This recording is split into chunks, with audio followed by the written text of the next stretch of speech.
sehat ya. Iya. Oke. Tadi katanya perutnya sakit ya.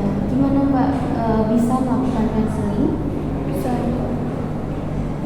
Ini menstruasi hari pertama. Iya. Oh, pantas ya. Saya juga sering seperti itu sih Mbak ya. Memangnya kalau perempuan itu cobaannya tiap bulan tuh ya, luar biasa. Siap ya konseling? Ya, Kok kayaknya agak kurang semangat? iya memang. Oke. Sebelumnya Mbak ini habis ada kegiatan apa nih? Observasi. Observasi. Ini udah pertemuan berapa ya? 13 ya. Matkul apa Mbak? BKA. BK. Oh berarti Mbaknya ini dari BK. Iya. Semester? Semester 5. Semester 5. Kalau sekarang tuh siapa yang ngajar BK? Tuliskan. Itu seluruh offering tuliskan juga.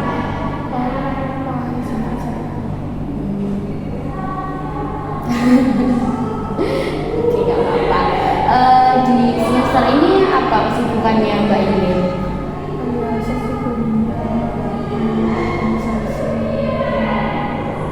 Gimana kuliahnya Mbak? Lancar? Ada apa hambatan-hambatan gitu selama kuliah? Kalau di organisasi?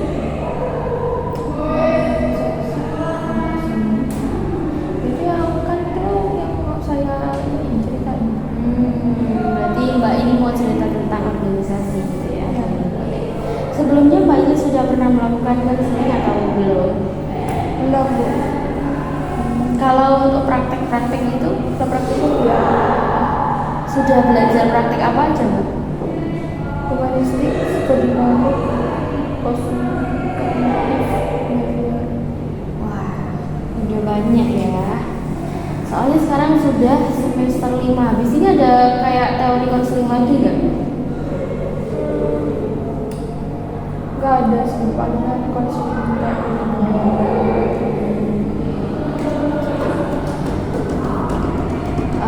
Berarti Mbak ini sudah sedikit tahu lah ya apa itu konseling. Namun di sini saya akan merefresh kembali ingatannya Mbak ini bahwasanya konseling itu ya interaksi antara konselor dan konseli, menceritakan dari permasalahan yang Mbak ini alami. Dan di sini Mbak ini juga sebaiknya bisa aktif untuk menemukan solusi yang Mbak inginkan. Di sini saya akan memfasilitasi Mbak untuk mencapai tujuan itu. Nah, dalam konseling itu ada asas kerahasiaan tentunya. Jadi Mbak ini jangan khawatir, saya akan menjaga rahasia dari apa yang Mbak ceritakan di ruangan ini. Jadi yang tahu ceritanya Mbak ya hanya saya sama Mbak Ilin. Dan saya harap Mbak Ilin nanti selama proses konseling ini bisa terbuka ke saya. Oke? Kalau dalam konseling itu juga ada batasan waktu ya. Nah kira-kira Mbak Ilin pengennya kita melakukan konseling itu berapa menit? 30 menit aja ya. Oke, baik. Boleh. Mbak ini nampaknya sangat lemas sekali ya. Gimana, sudah siap? Oke. Baik, mungkin coba silahkan Mbak ceritakan apa yang pengen Mbak ceritakan dalam konseling. Ini sibuk saya itu. Saya di organisasi Abuya. Saya tuh jadi pengurus IPI di Bendahara. Nggak ada teman. Jadi kan saya di organisasi itu ada ketua, wakil, sekretaris sama bendahara. Ketuanya cowok, terus yang lainnya cewek-cewek semuanya.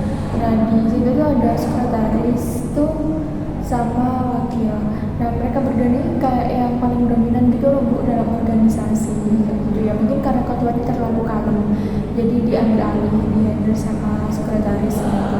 Nah tapi sekretarisnya ini anaknya tuh kayak keras gitu loh Bu. Terus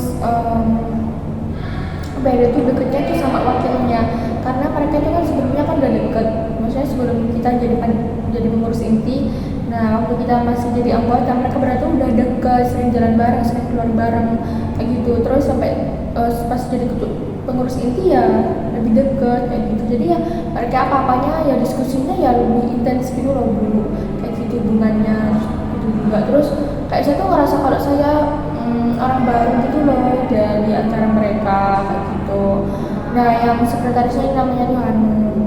Nah Hanum tuh dia ngerasa kalau dia tuh yang paling benar, kalau dia ada ide, pendapat, masukan atau apa itu kayak harus banget dijalanin gitu loh. Kalau orang lain tuh misalkan orang lain ngasih gagasannya itu menurut dia tuh masih aja ada kurangnya, tapi kalau dia ngasih pendapat, kasih ide itu kayak emang udah yang paling benar kayak gitu kan, bikin saya males kayak gitu, bikin saya males ikut nimbrung, males mengungkapkan pendapat kayak gitu ya, karena itu tadi kayak dia tuh merasa kalau dia paling tahu, paling bener kayak gitu. Terus juga yang sekretaris sama wakilnya itu mereka sering jalan berdua, jadi informasinya kan mereka itu lebih intens gitu terus dibanding saya sama ketuanya. Ini semua yang bikin saya tuh kayak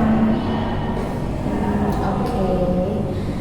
Dari ceritanya Mbak Inil, saya mendengar bahwasannya Mbak itu sekarang itu merasa apa ya, seperti orang baru di dalam teman-teman panitia intinya Mbak, karena yang wakil sama sekretaris itu kayak sudah deket gitu ya, sebelum adanya jadi panitia inti ini mereka juga udah deket. Kemudian yang Hanum tadi itu jadi apa? Sekretaris Bu. Oh itu ya yang sekretaris ya. Kalau Hanum ini dia merasa kalau misalnya ada pendapat gitu dari dia ya harus dilakukan untuk semua panitia gitu, harus dituruti gitu ya. Dan itu yang bikin Mbak itu jadi malas bertemu mereka, gak nyaman gitu kalau ngobrol-ngobrol sama mereka. Oke. Dari ceritanya Mbak Inil, apa sih tujuannya Mbak Inil? Apa sih tujuan yang Mbak harapkan dalam unsur ini? ya tujuan saya harapkan bisa jadi nyaman, saya aktif gitu Bu, aktif mengasih pendapat. Terus saya kalau kerjain apa-apa sama mereka bisa nyaman dan beban. Pengen merasa nyaman kalau ngerjain apa-apa, jadi nggak ada beban gitu, lebih akrab gitu. Iya,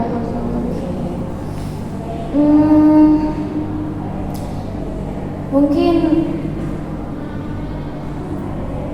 selama ini Mbak Inil menjalani apa ya, kepengurusan ini gimana?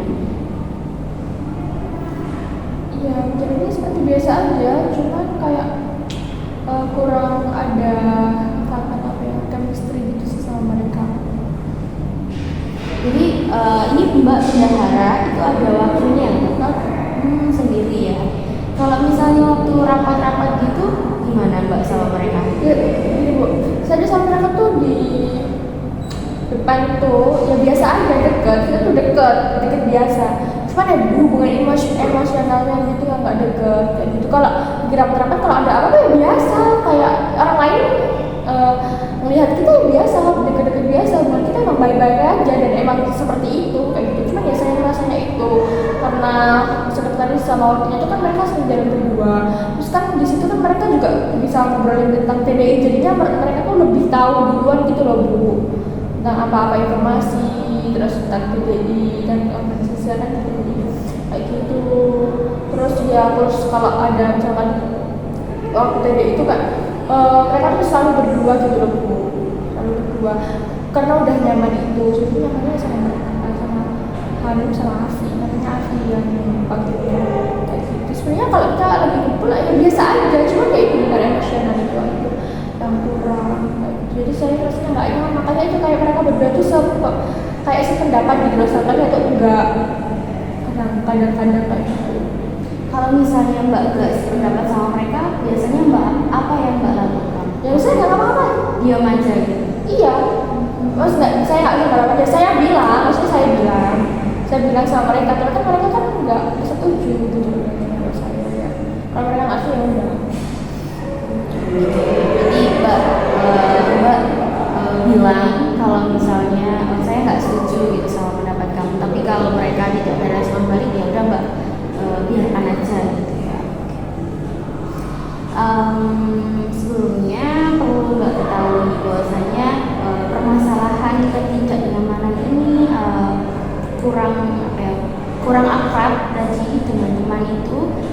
Mbak itu adalah sesuatu hal yang berbeda.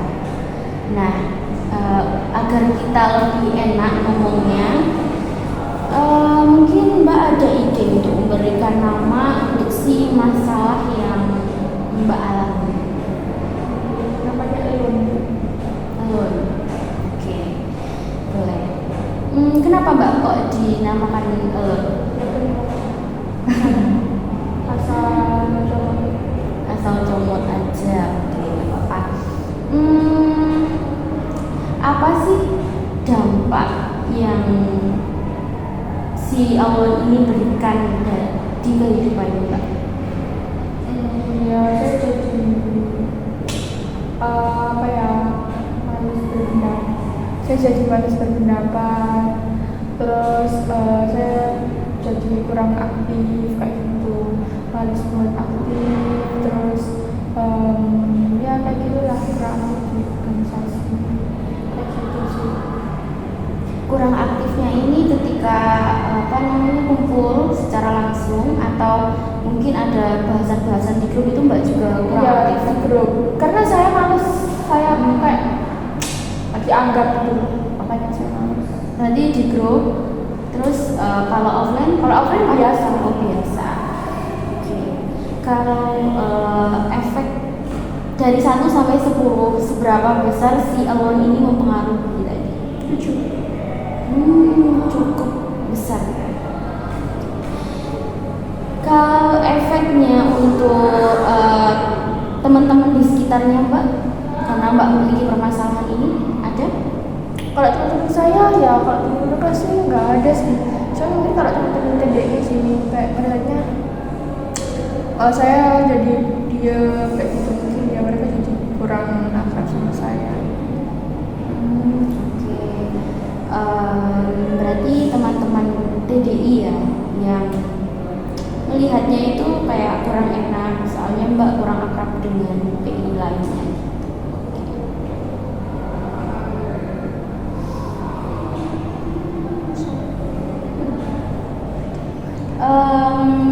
Oke, sebelumnya Mbak pernah nggak mengalami kejadian atau peristiwa yang mirip-mirip lah dengan yang Mbak rasakan saat ini?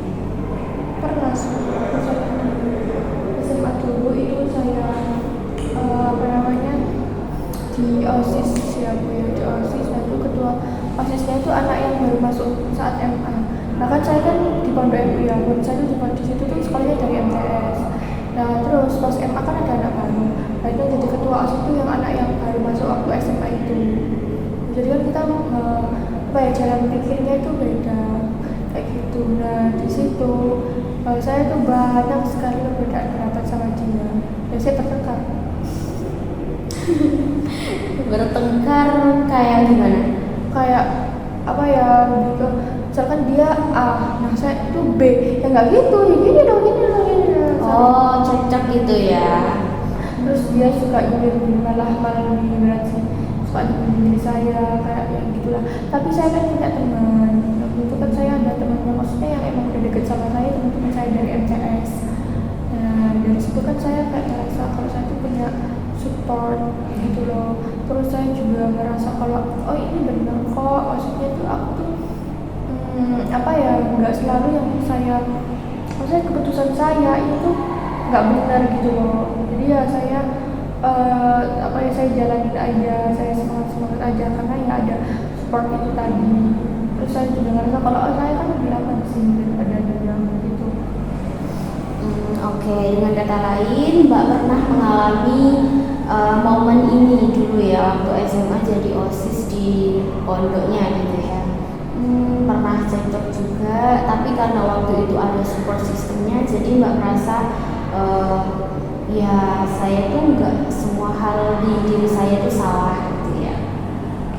Kalau misalnya permasalahan si Elun, kalau misalnya si Elun ini datang, apa yang Mbak lakukan? Kapan? Kalau misalnya sebelumnya, kalau Mbak berada di situasi yang sama seperti ini, apa yang pengen Mbak lakukan? Sekarang apa ya, saya cuek aja, maksudnya saya gak peduli sama respon mereka kayak gitu. Saya tetap mengutarakan apa yang saya inginkan, maksudnya yang pandangan saya gitu. Berarti responnya itu cuma cuek-cuek aja gitu. Apakah Mbak nggak pengen untuk membangun hubungan emosional lagi dengan mereka? Enggak sih, karena sebenarnya itu biasa aja, kita deket, kita ngomong, kita ngobrol, kita makan, kita ketawa-ketawa. Tapi yang dipermasalahkan itu waktu di WhatsApp itu ya? Ya nggak hanya WhatsApp sih, ya, pokoknya kita kalau ngebahas apa gitu loh Bu. Kalau misalnya kita lagi bahas, misalnya kumpul lagi bahas gitu pun kayak gak selalu pikiran gitu, jadi misalnya ya kayak gitu. Kalau mau bangun lebih dekat lagi tuh kayaknya udah gimana ya, kayaknya ya kita udah dekat gitu. Udah sering kayak main-main bareng gitu di luar? Kalau di luar sih enggak, karena waktunya saya nggak ada waktu buat main-main kayak gitu. Terus kan suka bentrok sih sama mereka. Kalau mereka Hanum sama Afi kan kosnya kan deketan gitu, jadi sering. Terus gak boleh sampai malam juga, saya kan nggak boleh sampai malam kayak gitu. Kalau biasanya kumpul-kumpul sih ya selalu. Kenapa Mbak kok nggak boleh main sampai malam? Kan saya di pondok. Oh, berarti aturan pondoknya itu sampai sore gitu Jam ya? 9. Oh, jam 9. Mbak ada kelas nggak biasanya? Nggak ada. Kalau malam gitu nggak ada? Nggak ada kelas, tapi boleh pulang jam 9 itu kan izin dulu, kan sampai sisa itu ada kegiatan ngaji.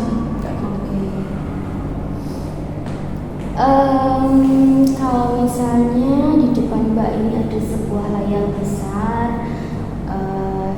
di situ ada si Elon, ada Mbak. Coba Mbak ceritakan apa yang Mbak lakukan untuk melawan si Elon tadi di dalam sebuah video itu. Ya saya jadi diri saya. Terus saya tetap mau mengutarakan pendapat, terus berpikiran positif, terus cuek aja dengan respon yang nggak menyenangkan, jadi saya diterima aja, gitu aja sih. Siapa yang mengetahui pertama kali apa yang berbeda yang Mbak rasakan saat Mbak mengucapkan ini waktu di permasalahan? Yang berbeda, ya saya jadi lebih ceria aja. Siapa yang mengetahui perbedaan ini pertama kali? Bukan saya, kayak itu deh. Khususnya teman Dede ya. Oke.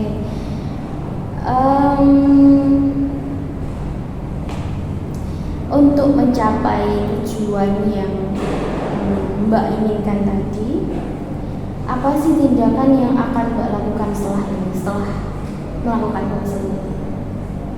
Saya untuk membangun hubungan emosional tadi ya? Ya lebih ikut bimbingan aja sih di grup apa gitu, nanggepin mereka kalau di grup gitu. Terus kalau ketemu bisa ya cheerful. Bagaimana kalau misalnya teman-teman Mbak itu tidak merespon balik? Kan tadi Mbak bilang lebih cheerful gitu ya. Kalau misalnya mereka nggak menanggapi dengan respon yang sama gimana? Mereka biasanya ikut cheerful juga. Oke. Berarti kemungkinan bisa berhasil gitu ya. Oke. Ada lagi yang ingin disampaikan? Ada. Baik. Dari skala 1 sampai 10, tadi kan ada di angka 7 ya Mbak. Sekarang setelah Mbak melakukan konseling, kalau 1 berarti tidak ada perubahan sama sekali, kalau 10 ya ada perubahan. Ada perubahan yang sangat berbeda dari awal konseling sampai akhir. 6, masih 1 ya, turun 1.